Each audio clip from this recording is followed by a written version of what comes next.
Hello and welcome to Criticaleye's Inspiring Leaders podcast. My name is Jacob Ambrose Willson. I'm a senior editor at Criticaleye and I'm your host for this episode, where we'll be previewing the key findings from our latest CEO research. So I'm delighted to be joined by two esteemed guests from our community, Karen Fawcett and Criticaleye's own CEO, Matthew Blagg.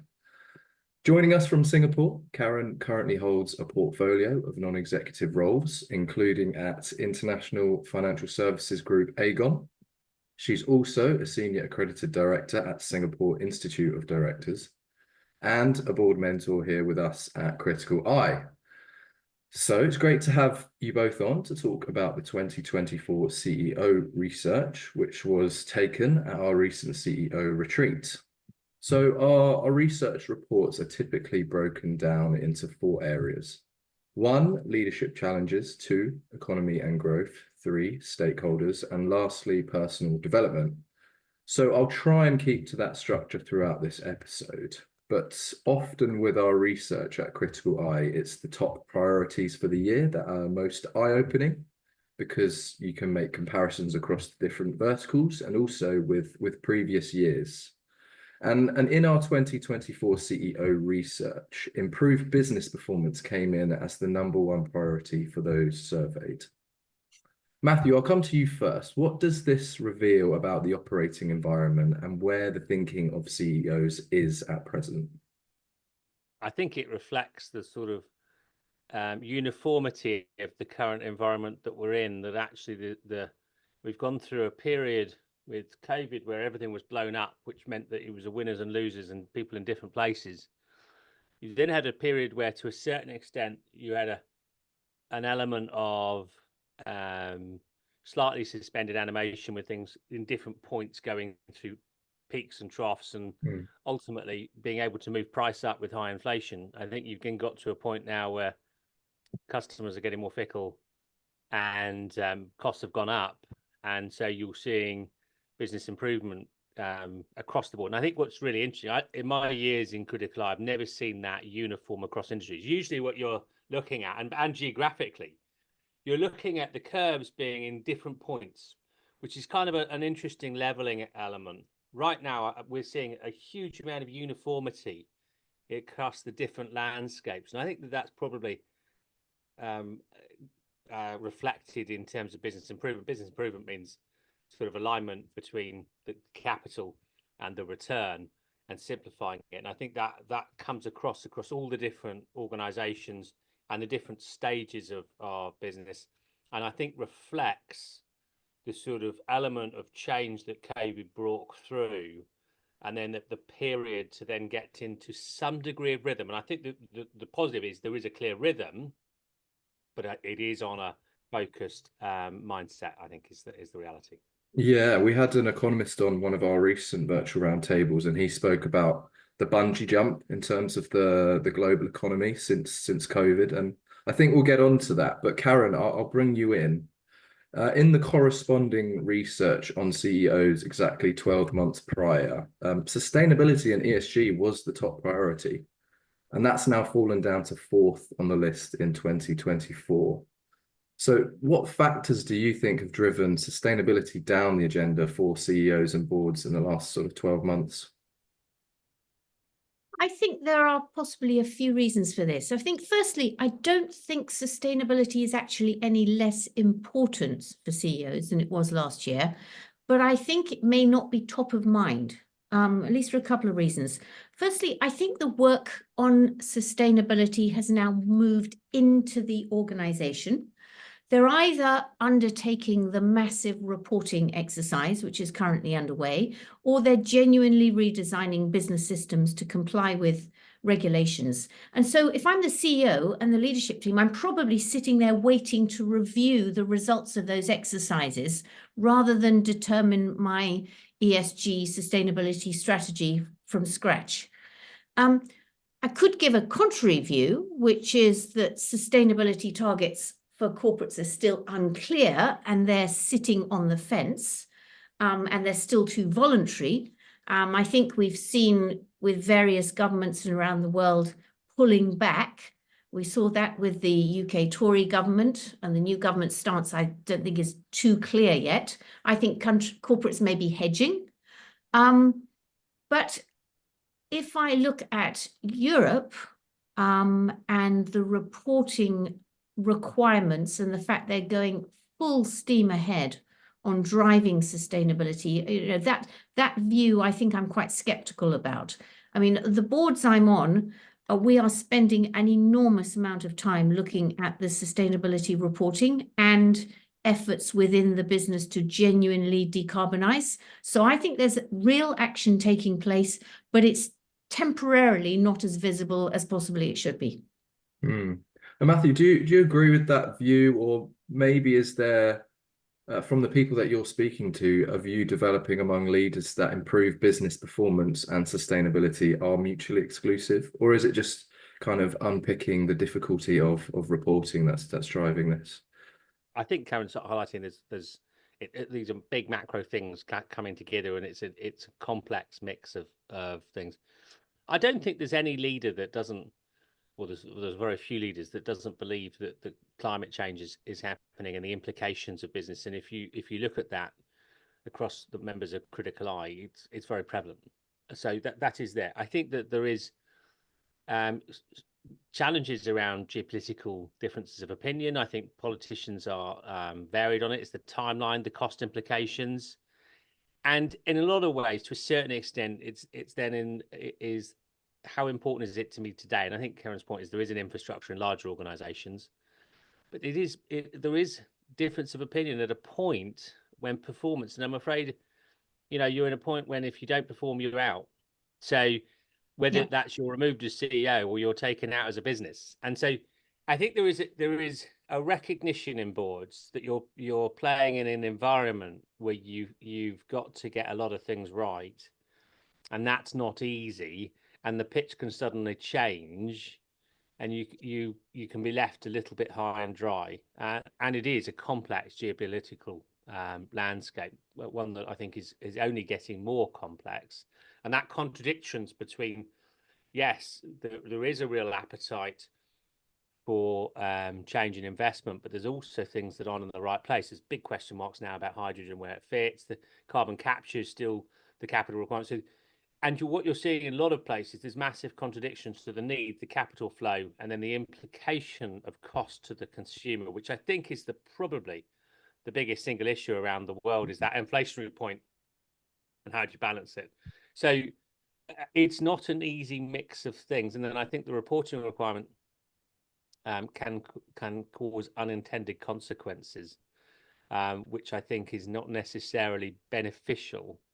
And that can suck a lot of time into something that doesn't necessarily change the style. So I think it's difficult. So you're seeing competing things at the moment.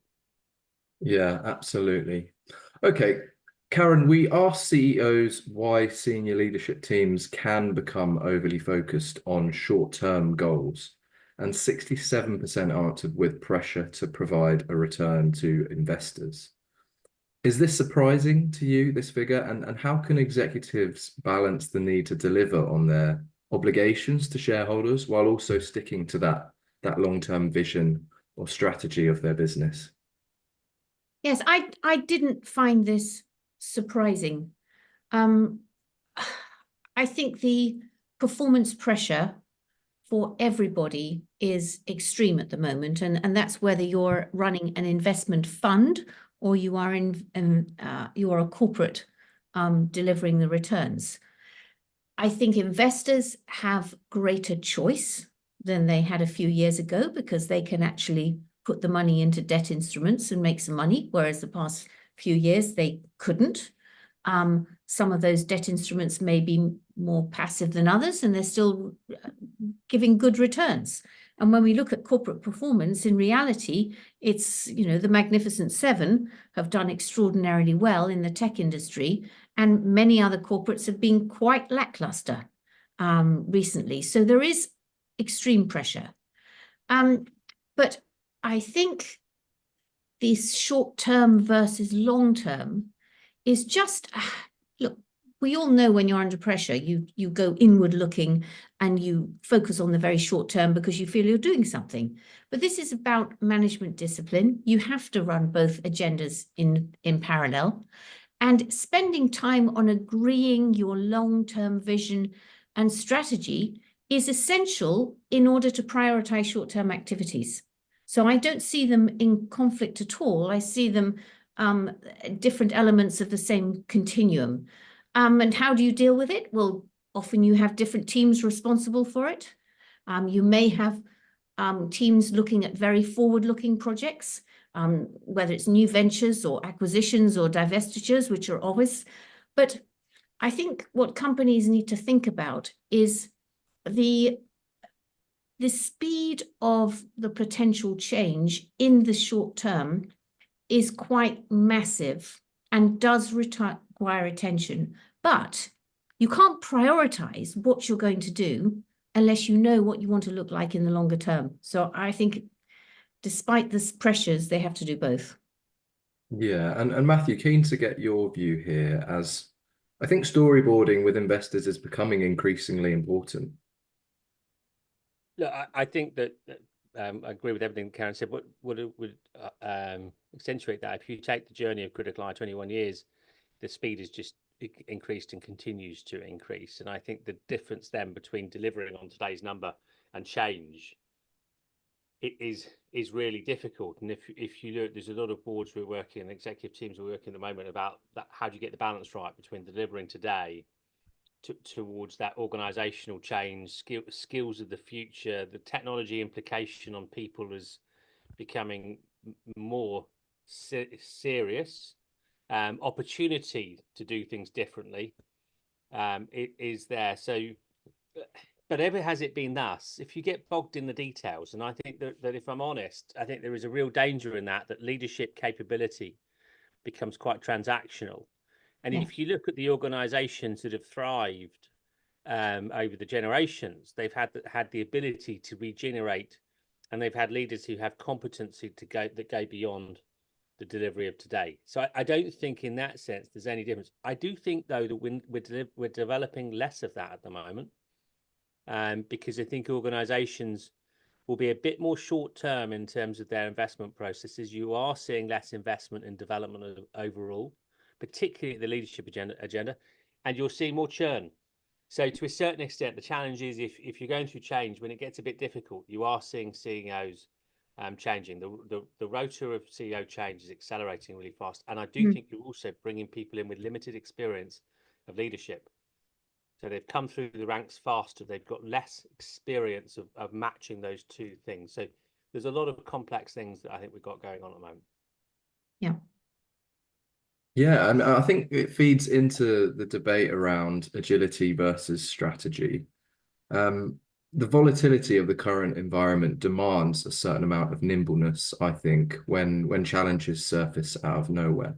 But how does that sort of impact the focus on the broader strategy, which we've been talking about a bit? And Matthew, I'll go to you first. I think you've got to have, you can't be reactive. You've got to back yourself and believe in yourself. And I think that within that, you've got to have a framework from the top down. So I think the strategy, if anything, I think that's a positive now. You're seeing more strategic debates in organizations. Boards have more time. I mean, I think the workload is going up because of it. I'm Karen, you can probably comment on that more, but boards, the time involved in boards is going up, the engagement, and there's a lot of discussion about the engagement between the board and the business itself, which I think becomes more important. So I think the positive is that there is a bit more of that going on. I also then think you've got this demands of the operational. I mean, if you talk to our CEOs, the calls on their time now are just constant. The amount of things that are going on, and I think that you are seeing burnout. We're seeing much more increase in terms of senior leaders being off ill, because again, that pressure point. So the intensity, and because you're now into everything being back in terms of traveling, the diary and the management, and the danger of that as well is that leaders become sucked into everything. And I still think leaders' main job is to get out of the way. I mean, at the end of the day, if you talk to anyone about the best boss they've had, they've been the one that enabled them to breathe. I think there is a danger that structures, design throttles the organization. Indeed, I've just come off a call with an HR director in Asia who's talking about a big global program where everyone's going through an assessment process. The reality of it is it's all a gaming process and throttling innovation. And again, there is a danger that things are done at a group level that as they cascade into the organization, cause the business to slow down at a point when I think you've really got to be close to the market. Mm. And Karen, are these sort of issues things that you've been seeing across the boards that you work with, particularly in terms of leadership burnout? I think I would agree there's an enormous stress on leadership. And one of the things that is a real topic of conversation is this return to traveling and also the amount of time in offices. We're still seeing a large number of people still working from home, which is, I think, wonderful from a lifestyle perspective. But as a senior leader, I think it puts tremendous pressure on them in their ability to motivate and corral the team together. So that's a stress that we have not seen in the past. Just commenting on, I was just reflecting on an example of this sort of long-term strategy versus nimbleness. I'm seeing it in industries I'm involved in right now with the focus on chat GPT. So if you're a big financial services group or a bank or an insurance company or whatever, or any other firm, are you going to be focusing on your long-term tech debt versus how are you going to get chat GPT in? I think that's a lovely example of agility versus strategy. Management have got to make sure the long-term cleanup of, frankly, the boring stuff carries on, but then liberate the teams to be able to grab new opportunities as they come along and really transform the industry. And then the conversation as to whether that's done centrally or in a devolved fashion is alive and well at every meeting. Can I just come back to this point on the pressure on boards and the pressure on CEOs? I do think the element of boards trying to firstly upgrade talent, the 9-year rule, which is across almost every market. So board members know they have to achieve something or there will be turnover. And frankly, the regulatory scrutiny on how boards are performing is all just adding to the pressure of how the senior team has to perform and how they're going to interact with each other. So many things going on that we have to focus on. Yes, thank you for that, Karen. And to move it on a little bit, Matthew, the research was obviously undertaken at our retreat in May. And in the macroeconomics section of the survey, only 9% said they were extremely confident in the rate of economic growth increasing in the UK over the next 12 months. Now, a lot has happened since then in the UK, and it feels to me like the narrative has brightened. Obviously, electoral uncertainty is out of the way now, and we've had some better than expected recent economic data. So I guess what is your take on how the UK economy will fare over the next 12 months? I think the one thing that you can pretty well guarantee, Jacob, is that you don't know what's coming down the pipe. And I think that's the reality. It's very fickle at the moment. There is a very, very mixed opinion in terms of economic data and where it goes. I think you've got, again, capital requirements around the world for any transition that are huge. You've got inflation that there's difference of opinion of where it is. You know, you've got to remember that we're still that the implication of interest rates is still increasing. So whether that's government debt coming real or corporate bonds coming up or mortgages on a global basis. So that pressure on the global economy, and we haven't moved interest rates down, whether it's anywhere in the world yet.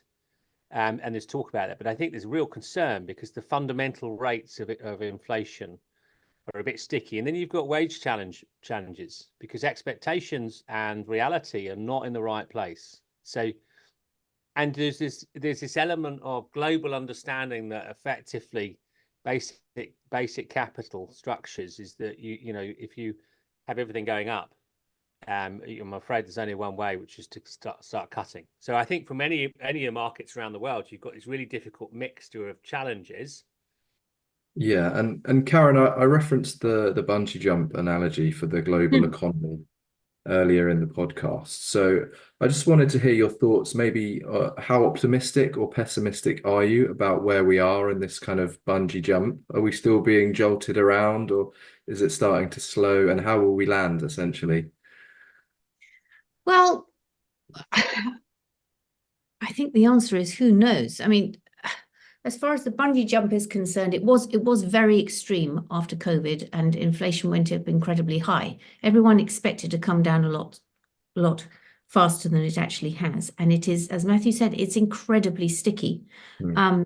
I've been I've been looking at what's going on in Asia, and Asia is a very different picture from the Europe and the US. But even in Asia, where I've been here 35 years, for most of that time, we used to see growth rates in the 6 to 8%. Now we're seeing in the 4 to 5s or lower. So even in a very dynamic region with very young economies and lots of people coming into the middle class, you're seeing things very suppressed relative to elsewhere. So I think the next few years are very uncertain, and we shouldn't forget that a lot of the impact on the Europe was the Ukraine war and the impact on energy prices. We've got equal signs of potential stability in other areas of the world. A similar thing could happen very quickly. Yeah, and staying in the Asia region, Karen, how concerning is the economic slowdown in China in terms of growth prospects for the region? I actually think people have got used to the fact that China is growing more slowly, and its long-term recovery is going to be a gentle journey, not a bounce back. There are some real structural problems in the property market in particular, with a lot of overbuilding and a lot of over leverage, and that's going to take time to work through. However, it is an enormous economy, and even growing at sort of 4 to 5%. I mean, if you look at that level versus most of Europe, which is negative to zero to slightly positive, I mean, it's a powerhouse that we shouldn't ignore. So it may be slower, but it's still very powerful. And there are countries like India still trucking away at 7%, very strong investment from consumption, with exports going up very nicely. North Asia, all that demand for semiconductors is continue to drive things. So I think it's a very positive story. Yeah, absolutely. And that is reflected in our recent Asia research as well. There was a high degree of confidence among participants in economic growth in the APAC region over the next year. Matthew, what are your thoughts on this region? As you know, it's fair to say we've been seeing a bit of restructuring and repositioning by businesses.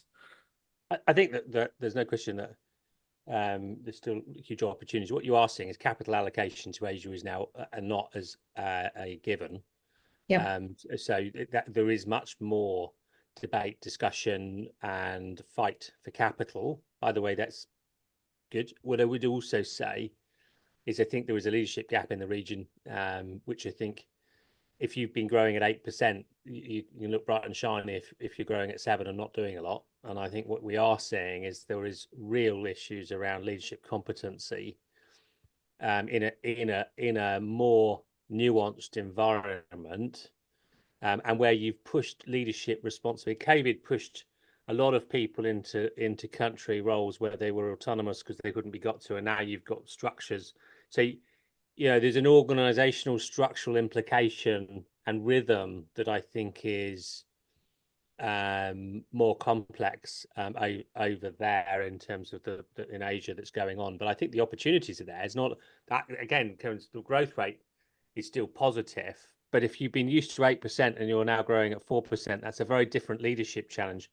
If you take Europe, if you're in low growth and you're used to leading in low growth, you actually find a manage. So it's interesting when you look at the dynamics. I mean, I was struck. I had a meeting with a regional leader who's just come from Asia to London, and it was like looking at someone 20 years younger. And I said, why? He said, well, he was working running Asia for a big global corporation, and the brutality of it, and he's now running a UK, it's a European based, but based from the UK. And he says loving it, the work-life balance, the capital flow. You know, he said you can't compare the two. And so again, I think there is this interesting thing with the lower growth market, it does expose things, and if your income's low, then it does expose some of the harsher elements of that. I think the leadership piece is a bigger issue than the actual market perspective. Yeah. You get your head around 4 to 5%. I think you've got huge opportunity because you're likely to get much higher than 4 to 5%. You're going to outperform, but you're going to get winners and losers, I think, in countries' markets, and that probably creates more opportunity. Moving on to stakeholders, Karen, it was interesting to see when participants were asked about their most challenging internal stakeholders. There was a three-way tie. So chair and board, the senior leadership team, and the workforce were all recognised as being equally challenging. What do you make of that, and what does it show about where we are at the moment? Well, firstly, the symmetry of the picture is beautiful when you look at it. I immediately asked you, what did it look like last year? So we went back and looked at what it looked like last year. And it's basically the senior leadership team has shrunk and both the other segments have increased. But what's interesting is the chair and the board has really jumped from 13% to 33%. And I think it's the themes that have been coming out on this call, which is the need for an external perspective, the performance pressures on the company, the need to go back to being more long-term strategic is going to be driving that shift. I think 2023 was really still part of coming out of COVID. We were desperately worried about how to stabilize senior management teams and the workforce and get used to a getting back to work type momentum. But now the bigger issues are really on the table, and therefore the stakeholders have changed back to the chair and the board. Yes, and Matthew, from an external stakeholder perspective, customers came in as the most challenging external grouping. Now, this is quite a consistent finding across our research. What do you think is driving this trend of customers becoming more of a challenge for leaders at present? I think there's two components, and they're obviously directly linked. I think the first one was, I think if you take as a macro comment, I think there was a period where customers were slightly mistreated in the sense of people saw an inflation environment. Everyone thought, oh, this is great, we can stick our prices up. And they were a bit lazy. And I think that what you then had, because everyone was doing it, you had this massive snowball effect. Everyone had to take it, and it was kind of everyone passed it on to the end consumer. I think then there's a certain point when that comes to an end, and suddenly people look at it and go, actually, that's damn expensive, and I'll compete. And so you then start getting competition, and what you then find is that everyone's cost structures are too high. You know, so you then get all the things I think that we are going into at the moment, and the customer now has choice. Choice means, you know, people are fighting on price, which means that then you're looking at different service levels. So you've got to be close to the customer. The customer is much more focused in terms of performance and what they're getting out of it, and they're shifting behaviours at a much faster rate than I think people can imagine. I was with one of the luxury good boards, chairman of one of the luxury goods businesses the other day, and was talking about the consumer changes that they're seeing of people trading off brand and at a rate that they've never seen before.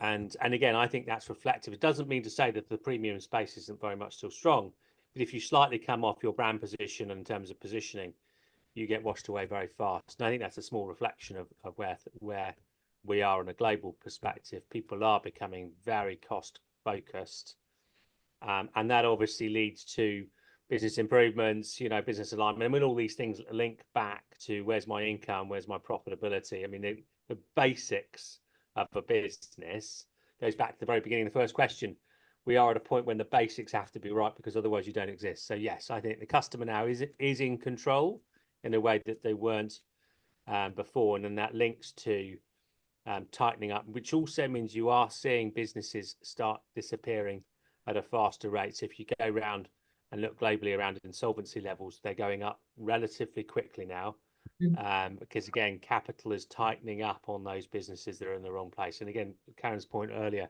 which is there's lots of options for your capital. Yes. So why would you put it into something that is, you can make good returns now on a low risk investment. Why would you put it into a high risk? And that it is cyclical. So we are at a point when you will see tightening up going on, and obviously each market will be slightly different, but there's no questions you'll see winners and losers. Yeah, and Karen, do you have anything to add on this? I mean, one small element that we discussed together was around businesses integrating tech into customer-facing services, chiefly AI chatbots, and we discussed how that's maybe created a sense of frustration amongst the customer and maybe driven a bit of a wedge in that business to customer relationship.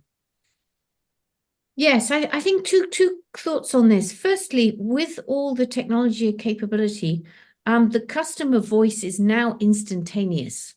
So we are going to hear more from the customer, and they are going to be a very important, increasingly important stakeholder, simply because they can get messages to companies so clearly, instantly, and very loudly.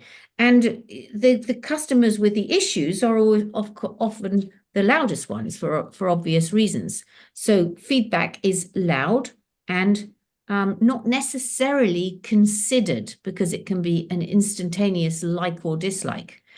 This element of customer service, the chatbots, the digitization, a sort of something I'm focused on personally is are there sections of the customers that we are completely disenfranchising because they cannot cope with the digitization?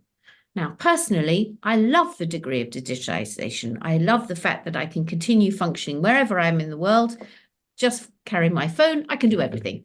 That's wonderful. But I'm very comfortable on that. Now, maybe in a few years' time, I will not be so comfortable with that. And I think there are large elements of the population where the business model is not sufficiently differentiated to allow high service levels to all types of clients.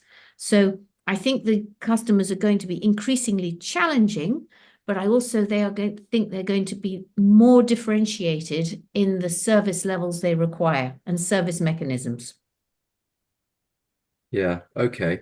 Now moving on to Can I come in there, Jake? Because I think it's a really good point. I think on data set, you are now getting some of the dangers of data segmentation, because you as an organization can absolutely pick and choose the segment you're going to play in. So bottom left-hand corner of customer, it ain't going to get anything. And government's going to have to work out. I mean, if you take financial services, they can absolutely segment who's in that bottom left-hand corner now. And in an environment where you're looking at return of capital and all the other things, you're taking them out. So you've got questions about debanking, you've got all sorts of complex things that are hugely complex geopolitical question marks around what happens to that in that environment, because someone's got to pay for it. Now that's probably then a levy back into whatever it is, but that isn't answered yet. And that segmentation now is real. And that's, look at it from every angle, whether it's your healthcare, whether your financial position, all of those things are tracked at a very early stage now. And as such, there really is insight on all of those different things. So you're getting towards some quite complex elements of how does that manifest itself between society, and we don't have any answers yet. We probably have the questions. Yeah, I think that's another podcast to do in the future. But look, let's get back to the personal development side of the research. We found 71% of respondents agreed that senior leadership teams require external reference points to help them navigate the current environment. So, Karen, in what ways do you think those external reference points can really be a huge help to execs in the current landscape? I think they are useful to executives regardless of the landscape. We should always be looking at them. And I was absolutely delighted that 71% responded that these are important, because it still amazes me how often you will get into a very important strategic discussion on something and the external benchmarks are not there.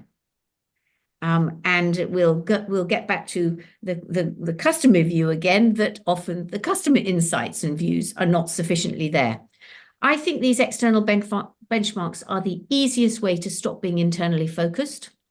They force you to ask the position of what's going on outside, how your service levels, how your products are being perceived, how the competition are doing things differently. It may not be better or worse, but it's differently. It challenges whether your offering is really differentiated. And I would encourage, when the teams look at these external benchmarks, that they're not just looking at the overall company performance and the stock price, but they're really going into product attributes, mystery shopping, all sorts of different levels of experience that they can get. I do think sort of a request that sometimes these elements of benchmarks need to be more visible at board level. Sometimes they're very buried down in the organization, and therefore they may get looked at, but I think there could be more action taken against them. So it's, people think they're important, let's look at them and do something about them. Very positive. Yeah, and Matthew, I'll give you the final word on the benefit of external reference points. I think, I mean, obviously, given what we do, we obviously live and die in that environment. So what I comment probably more is, it's very easy to say that you recognise the need for it. I think is where the issue lies, because you get into the muck and the bullets, or I'll put it off. It's not important today. You know, I've got to deliver this short-term thing. My general comment to Lise is that's what you've got to push into other people, so that you have the capacity to do that. Because I think we're in a really, really dangerous point of people in ever decreasing circles where they're in their own little environment. And that isn't going to create businesses of the future that are going to thrive. You've got to have curiosity, put yourself into places where you're exposed. And I think there is a slight danger, again, going back to data sets, where you can sit in your own little comfort zone with your own little environment. And I don't think that's ever been healthy. So I do think at the moment leaders have to make sure they prioritize it. And there's a danger that in the list of things that you've got in front of you, that it becomes tomorrow's problem. And then the bottom half of your schedule of things I have to do. And I think you've got to make sure you prioritize it. Yeah, absolutely. Thank you, Matthew and Karen, for all of your excellent insights over the course of this episode. I'm going to wrap it up there, but I will flag that the full CEO research will be released in the coming weeks. So if you do want to have a deeper dive into what we've talked about today and the ins and outs of that research piece, you can, and you can access it via the Criticaleye website, and also do keep a lookout for the research promotion on our social media pages. So thanks again, Karen and Matthew, and thank you for listening. Bye for now.